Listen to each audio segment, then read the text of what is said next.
Saudara-saudari terkasih dalam Kristus, hari ini Senin 29 Agustus 2022 merupakan peringatan wajib wafatnya Santo Yohanes Pembaptis, martir.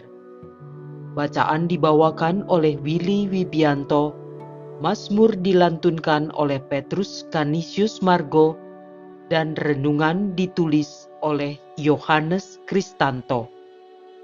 Selamat menekuni sabda Allah.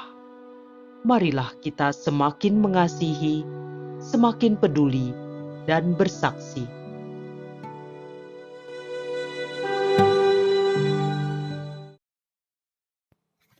Dalam nama Bapa dan Putra dan Roh Kudus. Amin. Tuhan, Engkau memberikan kepada kami firman-Mu. Firman-Mu telah menjadi manusia dan kini menjadi bentuk kehadiran-Mu di tengah kami. Utuslah Roh Kudus yang Kau janjikan sebagai penghibur, yang mengajarkan kami makna firman-Mu itu. Kiranya inspirasinya membantu kami memahami firman yang telah ditulis dengan inspirasi ilahi. Jadikan pula kami melalui hembusan roh-Nya, tanah-tanah yang subur bagi pertumbuhan firman-Mu, hingga menghasilkan buah berkelimpahan. Demi Kristus Tuhan dan pengantara kami. Amin. Bacaan dari kitab Yeremia, bab 1 ayat 17 sampai dengan 19. Sekali peristiwa, Tuhan berkata kepadaku, Yeremia, baiklah engkau bersiap, bangkitlah dan sampaikanlah kepada umatku segala yang kuperintahkan kepadamu. Janganlah gentar terhadap mereka, supaya jangan aku menggentarkan engkau di depan mereka.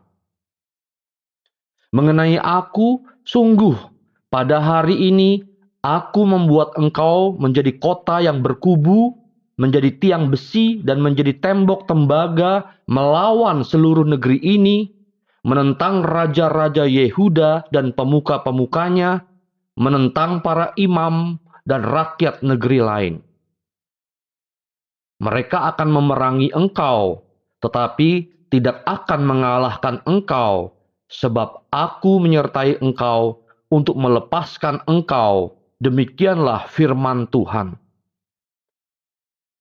Demikianlah sabda Tuhan.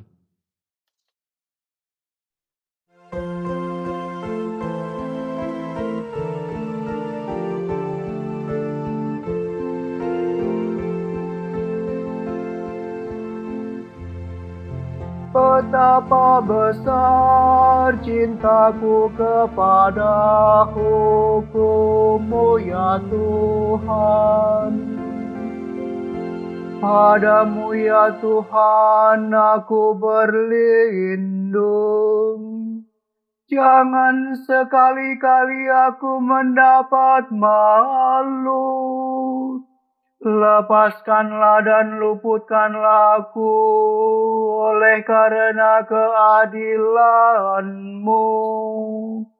Sendengkanlah telinga-Mu kepadaku dan selamatkanlah aku.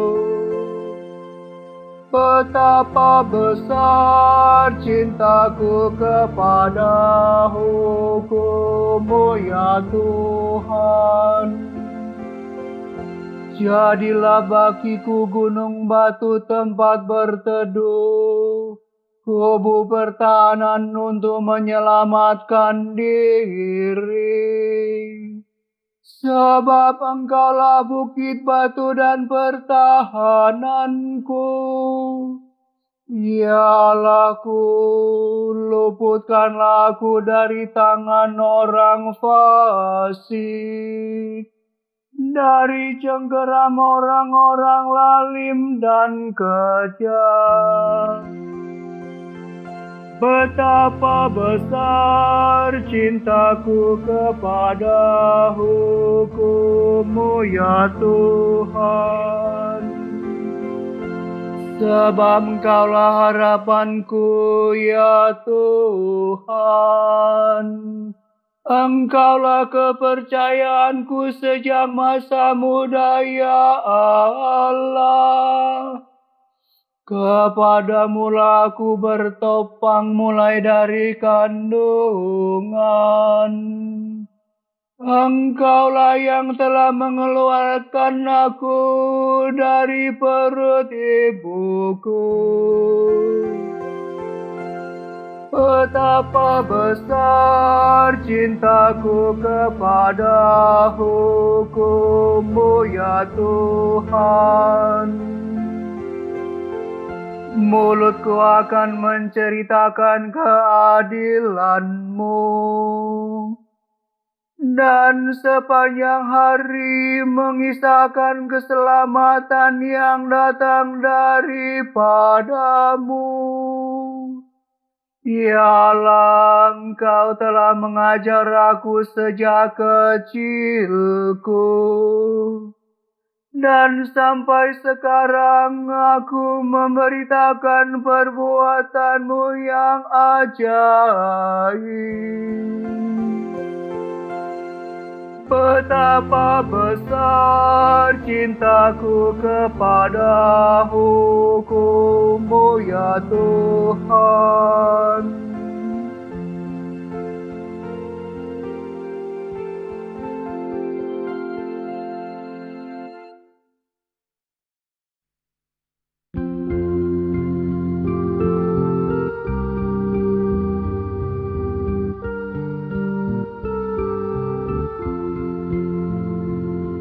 Haleluya, haleluya, haleluya, haleluya. Berbahagialah orang yang dianiaya demi kebenaran, karena merekalah yang mempunyai kerajaan surga.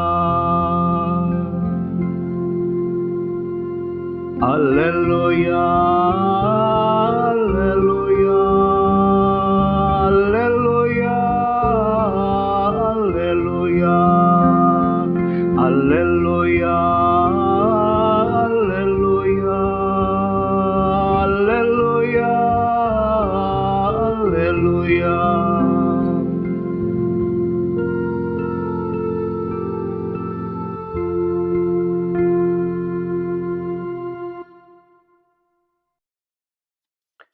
Inilah Injil suci menurut Markus bab 6 ayat 17 sampai dengan 29. Sekali peristiwa, Herodeslah yang menyuruh orang menangkap Yohanes dan membelenggunya di dalam penjara berhubung dengan peristiwa Herodias, yakni bahwa Herodes telah memperistri Herodias, istri Filipus saudaranya. Yohanes pernah menegur Herodes, "Tidak halal engkau mengambil istri saudaramu." Karena kata-kata itu, Herodias menaruh dendam pada Yohanes dan bermaksud membunuh dia, tetapi tidak dapat sebab Herodes segan terhadap Yohanes karena ia tahu bahwa Yohanes adalah orang yang benar dan suci, jadi ia melindunginya. Tetapi setiap kali mendengarkan Yohanes, hati Herodes selalu terombang-ambing, namun ia merasa senang juga mendengarkan dia. Akhirnya tiba juga kesempatan yang baik bagi Herodias, yakni ketika Herodes pada hari ulang tahunnya mengadakan perjamuan untuk pembesar-pembesar, para perwira, dan orang-orang terkemuka di Galilea. Pada waktu itu, putri Herodias tampil lalu menari, dan ia menyukakan hati Herodes dan tamu-tamunya. Maka raja berkata kepada gadis itu, "Minta dariku apa saja yang kau ingini, maka akan kuberikan kepadamu." Lalu Herodes bersumpah kepadanya, "Apa saja yang kau minta akan kuberikan kepadamu, sekalipun itu setengah dari kerajaanku." Anak itu pergi dan menanyakan kepada ibunya, "Apa yang harus kuminta?" Jawab ibunya, "Kepala Yohanes Pembaptis." Maka cepat-cepat ia pergi kepada raja dan meminta, "Aku mau supaya sekarang juga engkau berikan kepadaku kepala Yohanes Pembaptis dalam sebuah talam." Maka sangat sedihlah hati raja. Tetapi karena sumpahnya dan karena tamu-tamunya, ia tidak mau menolaknya. Raja segera menyuruh seorang pengawal dengan perintah supaya mengambil kepala Yohanes. Orang itu pergi dan memenggal kepala Yohanes di penjara. Ia membawa kepala itu di sebuah talam dan memberikannya kepada gadis itu, dan gadis itu memberikannya pula kepada ibunya. Ketika murid-murid Yohanes mendengar hal itu, mereka datang dan mengambil mayatnya, lalu membaringkannya dalam kubur. Demikianlah sabda Tuhan.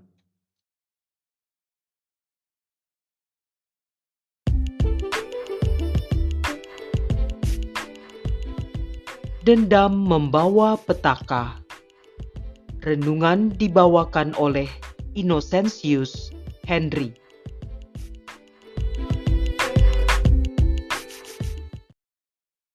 Sudah lebih dari sebulan terakhir ini, ramai diberitakan di berbagai media tentang wafatnya Brigadir J yang ditembak di rumah Jenderal FS. Pusaran peristiwa penembakan ini menyeret keterlibatan pihak keluarga sang jenderal, yaitu istri, supir, dan para ajudannya. Beberapa pejabat tinggi di kepolisian yang berada di lingkaran Jenderal FS juga ikut terlibat karena sang jenderal membuat skenario dan tindakan untuk menutupi motif yang sesungguhnya. Sampai hari ini, pihak kepolisian belum bisa mengungkapkan secara terang benderang apa motif sesungguhnya. Sejumlah ahli mencoba menganalisa dari berbagai sudut pandang, dan semua hasil analisa selalu mengarah bahwa apapun motif utamanya, kasus pembunuhan ini disebabkan oleh adanya dugaan aspek dendam dan benci yang sangat mendalam dari Jenderal FS kepada korban. 2000 tahun yang lalu, sesuai bacaan Injil pada peringatan wajib wafatnya Santo Yohanes Pembaptis hari ini, mengisahkan dendam yang dialami Herodias kepada Yohanes Pembaptis. Diungkapkan, Herodias menaruh dendam pada Yohanes dan bermaksud untuk membunuh dia, tetapi tidak dapat. Kita tahu Herodias adalah istri dari Filipus yang kemudian diambil oleh Raja Herodes menjadi istrinya. Padahal Filipus adalah saudaranya Raja Herodes sendiri. Sungguh perbuatan yang tidak etis. Atas tindakan yang tidak etis itu, Yohanes mengkritik keras di hadapan umum. Akibatnya, Yohanes ditangkap dan dipenjara. Dendam dan kebencian Herodias pada Yohanes memuncak dengan kematian Yohanes yang dipenggal kepalanya saat raja mengadakan pesta. Apakah Anda pernah merasa dendam dan benci pada seseorang? Atau malah menyimpan dendam itu sampai sekarang? Hati-hati. Menurut kesaksian beberapa pengamat yang mendampingi orang yang sedang dalam sakaratul maut, orang yang masih menyimpan dendam dalam hidupnya tidak bisa meninggal dengan tenang. Perlu proses rekonsiliasi terhadap dendam yang dialami semasa hidupnya. Ketika bisa memaafkan, ia akhirnya meninggal dunia dengan tenang. Wajahnya bercahaya dan tampak damai. Berdasarkan penelitian dari Medical College of Georgia, orang-orang yang mengaku memiliki dendam selama bertahun-tahun akan mengalami peningkatan resiko beberapa masalah kesehatan seperti penyakit jantung, hipertensi, MAH, sakit punggung, dan sakit kepala. Dari banyak penelitian, secara psikologis, menyimpan dendam, benci, dan selalu berperasaan negatif dapat berakibat buruk bagi kesehatan mental. Dari banyak penelitian, secara psikologis, menyimpan dendam, benci, dan selalu berperasaan negatif dapat berakibat buruk bagi kesehatan mental. Benar, memang tidak mudah untuk melakukan rekonsiliasi terhadap dendam yang kita miliki. Tidak mudah mengasihi dan memaafkan mereka yang pernah menyakiti kita, mengkritik, atau mempermalukan kita di depan umum. Pengalaman itu sungguh tidak nyaman dan sangat tidak kita harapkan. Namun kadangkala Tuhan mengizinkan hal itu terjadi dalam hidup kita. Sebagai orang beriman, kita diharapkan dapat bertumbuh dalam kasih dan tidak membalas kemarahan dengan kemarahan, kebencian dengan kebencian, kritik dengan kritik. Serahkan semuanya dalam kemuliaan Allah. Yesus sabda keselamatan, kami bersyukur atas kasih dan kedamaian yang Engkau anugerahkan dalam hidup kami sehari-hari. Bimbinglah kami agar dapat hidup dalam kasih, kedamaian, dan sukacita. Semoga kami mampu mengatasi dendam, kebencian, dan sakit hati untuk mengubahnya menjadi kasih dan kedamaian. Tolonglah kami agar pikiran dan perasaan kami selalu jernih, sejernih kasih-Mu sendiri. Sertailah kami agar kami menjadi pribadi yang pemaaf, penuh kasih, kedamaian, dan ketentraman. Demi Kristus, Tuhan dan pengantara kami. Amin. Dalam nama Bapa dan Putra dan Roh Kudus. Amin.